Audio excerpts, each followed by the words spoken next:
नमस्कार दोस्तों, मेरा नाम है शादाब सिद्दीकी और आज हमारे साथ खास मेहमान हैं भारतीय जनता पार्टी के सांसद जगदम्बिका पाल। और जगदम्बिका पाल जेपीसी की उस कमेटी को भी लीड कर रहे हैं जो कि वक्फ मामले पर अपनी रिपोर्ट सौंपेगी। तो जगदम्बिका पाल साहब, सबसे पहले बहुत शुक्रिया कि आपने एनडीटीवी से बातचीत करने के लिए टाइम निकाला। जी धन्यवाद। अच्छा, मेरा पहला सवाल यह है कि जो जेपीसी में जो अपोजिशन के मेंबर हैं वो ये आरोप लगा रहे हैं कि बहुत से राज्य ऐसे हैं जहां पर आप जानबूझकर उन राज्यों का दौरा करने नहीं गए। उन्होंने एक लिस्ट दी है कि उत्तर प्रदेश है, पश्चिम बंगाल है, बिहार है, जहां पे अभी तक कमेटी का दौरा नहीं हो पाया। तो क्यों ऐसा रहा कि कमेटी उन राज्यों में नहीं जा पाई? अगर ये बात वो कह रहे हैं तो मैं एक सवाल आपके माध्यम से पूछना चाहता हूँ कि जिस राज्य का वो जिक्र कर रहे हैं, चाहे वो वेस्ट बंगाल हो या उत्तर प्रदेश हो या बिहार हो, लखनऊ, पटना, कोलकाता की बात कर रहे हैं। पिछले महीने में मैंने 9 तारीख से 14 तारीख तक का ज्वाइंट पार्लियामेंट्री कमेटी का टूर बनाया था, जिसको ऑनरेबल स्पीकर श्री ओम बिरला जी ने अप्रूव किया था। और वो कमेटी 8 तारीख को असेंबल होनी थी गुवाहाटी में, और कमेटी असेंबल हुई, हम पहुंचे और काफ़ी मेंबर ऑफ पार्लियामेंट्स वहाँ पहुंचे हैं। फिर 8 को हमने गुवाहाटी में भी स्टेक होल्डर्स के साथ मीटिंग किया। उन स्टेक होल्डर्स के साथ हमने स्टेट गवर्नमेंट के ऑफिशियल के साथ बात किया। वक्फ बोर्ड और माइनॉरिटी कमीशन के भी जो प्रतिनिधि थे उनके साथ भी ज्वाइंट पार्लियामेंट्री कमेटी ने गुवाहाटी में भी किया। फिर हम 10 तारीख को भुवनेश्वर गए, उड़ीसा, और वहाँ पे 11 तारीख को हमने उड़ीसा गवर्नमेंट के ऑफिशियल के साथ वक्फ बोर्ड, माइनॉरिटी कमीशन, तमाम माइनॉरिटीज की तंजीम्स, ऑर्गेनाइजेशंस और लाइयर्स, कुछ आदिवासी जो भी स्टेक होल्डर थे उनके साथ बात किया। आपके बताते हुए मुझे दुख हो रहा है कि ज्वाइंट पार्लियामेंट्री कमेटी में शायद पहली बार हुआ कि अपोजिशन ने कहा कि हम इसका बहिष्कार करते हैं। उनसे पूछिए कि जब ज्वाइंट पार्लियामेंट्री कमेटी जिसकी मांग कर रहे हैं आपकी, आपको कलकत्ता नहीं ले गए, लखनऊ नहीं ले गए, पटना नहीं ले गए, तो आप उस कमेटी में हिस्से में क्यों नहीं शामिल हुए? कमेटी के अच्छा, जो साथ आप बहिष्कार करने की बात कर रहे हैं तो ये भी सवाल उठ रहा है कि भाई इस कमेटी ने बहुत से ऐसे लोगों को बुलाया जिनका कोई लेना देना नहीं था, यानी जो स्टेक होल्डर नहीं थे, आपने उनसे भी बुलाकर बातचीत की, ऐसा अपोजिशन आरोप लगा रहा है। देखिए, हम कमेटी में स्टेक होल्डर के साथ भी बुला रहे हैं, और आपको याद होगा शादाब साहब, जब ज्वाइंट पार्लियामेंट्री कमेटी बनी तो हमने न केवल स्टेक होल्डर से पूरी कंट्री में एक ज्वाइंट पार्लियामेंट्री कमेटी का पोर्टल बनाया, और हमने कहा ये प्रपोज जो अमेंडमेंट्स है वक्फ बोर्ड में, और सरकार भी सुमोटो या खुद एक पहल करके लोकसभा में स्पीकर साहब से आग्रह किया कि हम इस बिल को पास करने के बजाय ज्वाइंट पार्लियामेंट्री कमेटी को रिफ़र करना चाहते हैं, आप एक कंस्टिट्यूट कर दीजिए जिससे ज़्यादा से ज़्यादा स्टेक होल्डर या ज़्यादा से ज़्यादा लोगों के व्यू जा सके। अब हमने फॉर्मर जजेज को हाई कोर्ट के बुलाया, तो अब अगर वो ये कहते हैं कि ये स्टेक होल्डर्स नहीं है, तो एक प्रपोज अमेंडमेंट्स बिल है, उसके प्रपोज अमेंडमेंट्स हैं, हाई कोर्ट के जजेस से बेहतर कौन हो सकता है? हमने हाई कोर्ट, सुप्रीम कोर्ट के लॉयर्स को बुलाया। अगर उस पर ये सवाल उठा रहे हैं कि साहब ये कहाँ स्टेक होल्डर्स है, तो हम कानून बना रहे हैं, और कानून में मुझे लगता है जो कानूनविद हैं, न्यायविद रहे हैं, जजेज रहे हैं और वकील रहे हैं, उनको अगर हमने गुवाहाटी में बुलाया या दिल्ली में बुलाया या भुवनेश्वर में बुलाया, तो मुझे लगता है कि अगर एक बेहतर कानून बनाना है तो उस बेहतर कानून के लिए तो जितने लोगों को बुलाया जा सके। और आप यकीन करिए, करीब 92 लाख लोगों ने हमारे पोर्टल पे भेजा है, तो हम तो देश के किसी को भी बुला सकते हैं जो हमारे प्रपोज अमेंडमेंट में कोई अपना अच्छा कॉन्क्रीट व्यू देना चाहता हो, कोई सजेशन देना चाहता हो, कोई ऑब्जेक्शन भी करना चाहता हो। जी बिल्कुल। बिल से को अपोज कर रहा होगा, उसके अपने सुझाव होंगे, वो मतलब इसका अपोज करेगा तो हम उसको भी सुनने बिल्कुल के लिए अपोज तैयार। करेगा। अच्छा, एक चीज और है कि ये भी आरोप लग रहा है कि जैसे दिल्ली सरकार की मंजूरी के बिना जो दिल्ली वक्फ बोर्ड है उसने प्रेजेंटेशन दिया और आपने उसकी अनुमति दी, जबकि दिल्ली सरकार की मंजूरी नहीं ली गई, तो राज्य सरकार की मंजूरी के बिना जो प्रेजेंटेशन हुआ उस पर भी ऑब्जेक्शन उठ रहा है। ये तो एक नई बात उठ रही है। ये बात जो श्री संजय सिंह जी ने उठाई, इस पे कई दिन उन्होंने इस बात पे वहाँ पे समिति में बहुत जोर शोर से एक तरह से संघर्ष किया, तो आप ये बताइए, जब हम किसी को बुलाते हैं ज्वाइंट पार्लियामेंट्री कमेटी में या किसी पार्लियामेंट्री स्टैंडिंग कमेटी में एविडेंस के रूप में, तो कमेटी चिट्ठी लिखती है तो चीफ सेक्रेटरी को लिखती है। ये केवल इस ज्वाइंट पार्लियामेंट्री कमेटी में नहीं, ये पार्लियामेंट्री प्रैक्टिस है।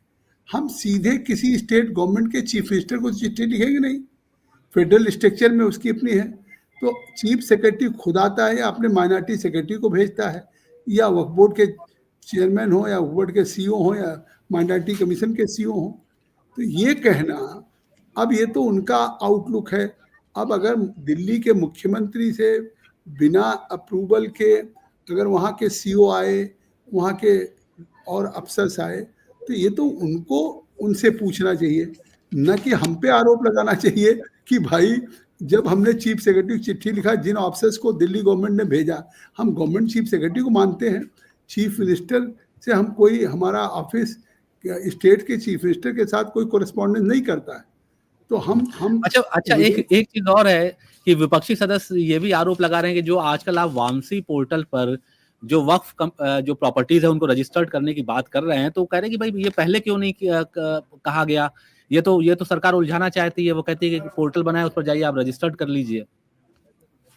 आखिर आप कोई भी अगर मान लिया वक्फ की प्रॉपर्टी है, वक्फ की प्रॉपर्टी पे कोई अगर रिचुअल हो रहा है, तो उस अगर आज एक जमाने में 100 साल पहले पहले अगर मान लिया कोई डीड नहीं है, कोई रजिस्ट्रेशन नहीं है, लेकिन अगर आज आप कुछ ट्रांसपेरेंट करना चाहते हैं, सुधार करना चाहते हैं, तो वक्फ की कितनी प्रॉपर्टी है, अगर इसको रजिस्टर्ड किया जाए तो ये बेहतर होगा, इंस्टीट्यूशनल तो होगा। अपोजिशन इसको संदेह की नजर से देख रहा है। उसको लगता है कि आप नई बात कर रहे हैं, आप कह रहे हैं कि भाई जो व्यवस्था चली आ रही है उसमें उनको लगता है कि सरकार की नीयत में खोट है, सरकार इस संपत्ति को लेना चाहती है, इसलिए वो नए नए नियम बना रही है, नए नए पोर्टल लॉन्च कर रही है, नई नई बातें कर रही है।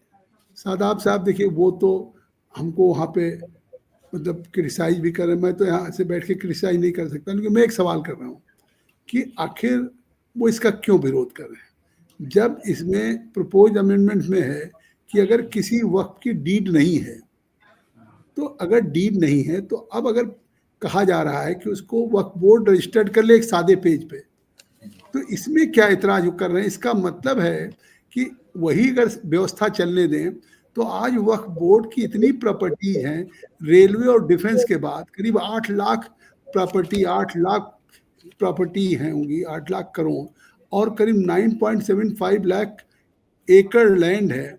और फिर भी उस वक्फ बोर्ड की इतनी प्रॉपर्टी से जो वाकिफ वक्त किया है कि आम पसमानदा मुस्लिम्स को, खवातीन को, बच्चों को, यतीम को, विडोज को इसका फ़ायदा पहुँचे, हेल्थ में, एजुकेशन में, चैरिटेबल पर्पजेज के लिए, रिलीजियस पर्पजेज के लिए, पायस पर्पजेज।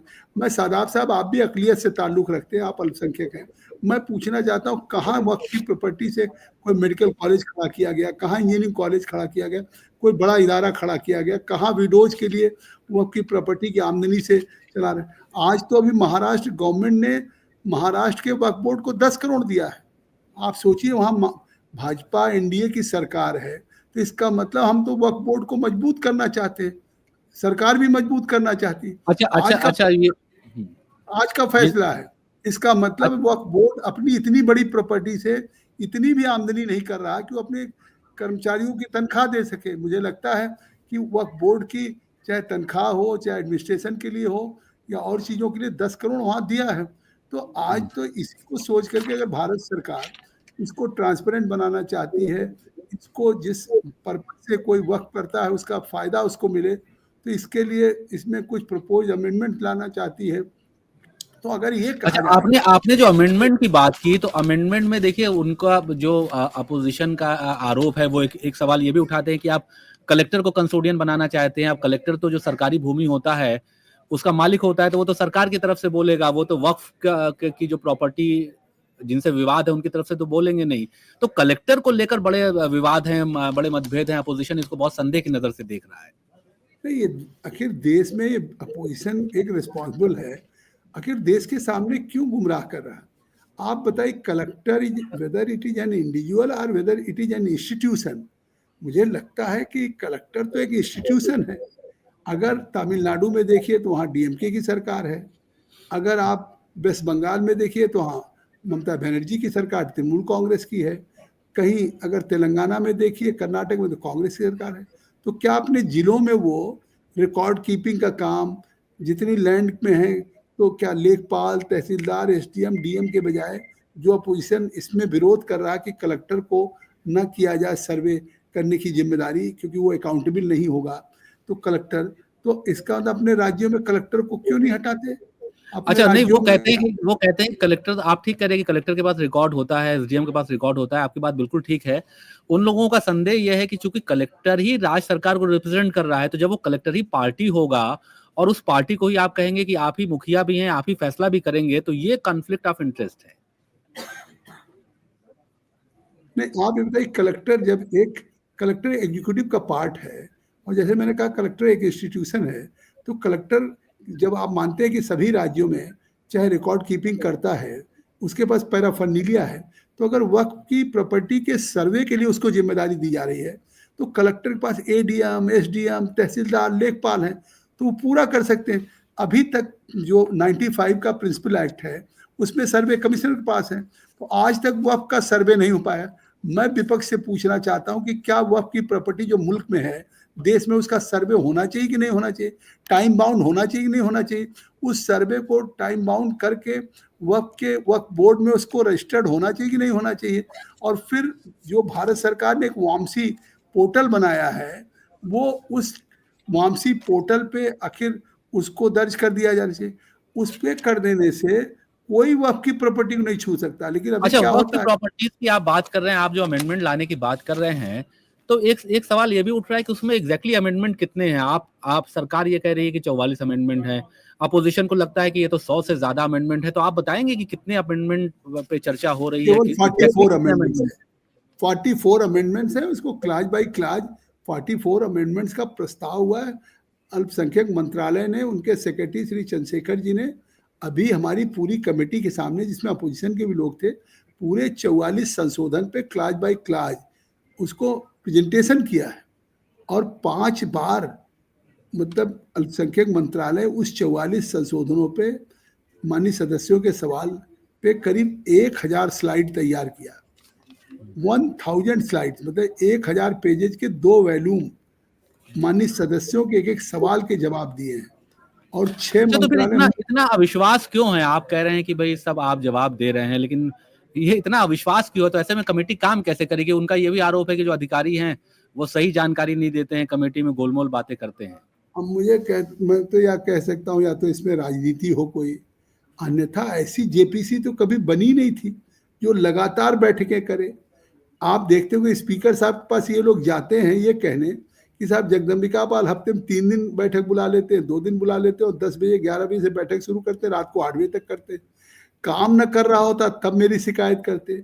अब मैं बैठकें करता हूँ जिसमें उन्हीं सदस्यों के साथ बैठक करना रहता है और विटनेसेज को बुलाना रहता है। ये तो है ना कि मैं अकेला या अपनी रूलिंग पार्टी के लोग बुलाता हूँ। उस जेपीसी की जितनी बैठकें हैं उसमें सभी माननीय सदस्य को जाता है, एजेंडा सभी को सर्कुलेट होता है। तो आम इतना कर रहे हैं, सबको अवसर मिल रहा है अपनी बात कहने का।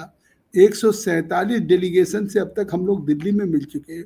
करीब हम महाराष्ट्र में, गुजरात में, तमिलनाडु में, कर्नाटका में, तेलंगाना में, आसाम में और उड़ीसा में जा चुके हैं, और इसके बाद ये कह रहे हैं कि साहब हम मतलब इससे ज़्यादा सुनो। और सुनिए, मैं नहीं, जब वो एक चीज और भी कह रहे हैं कि आप बहुत जल्दी में हैं। वो कह रहे हैं कि आप कमेटी की रिपोर्ट जो है जल्द से जल्द पेश करना चाहते हैं, तो इतनी जल्दीबाजी की क्या वजह है? थोड़ा सा समय लिया जाए और कंसल्टेशन हो और राज्यों में चला जाए, इस तरह की बात कर रहे हैं। तो आप इसका जल्दी में क्यों मतलब है? क्या आप जल्दी में हैं? इसका मतलब जो सवाल अभी तक उठा रहे थे, ये सवाल का उत्तर उन्होंने खुद दे दिया कि ये सब आरोप हैं और इसके पीछे कहीं न कहीं राजनीति है।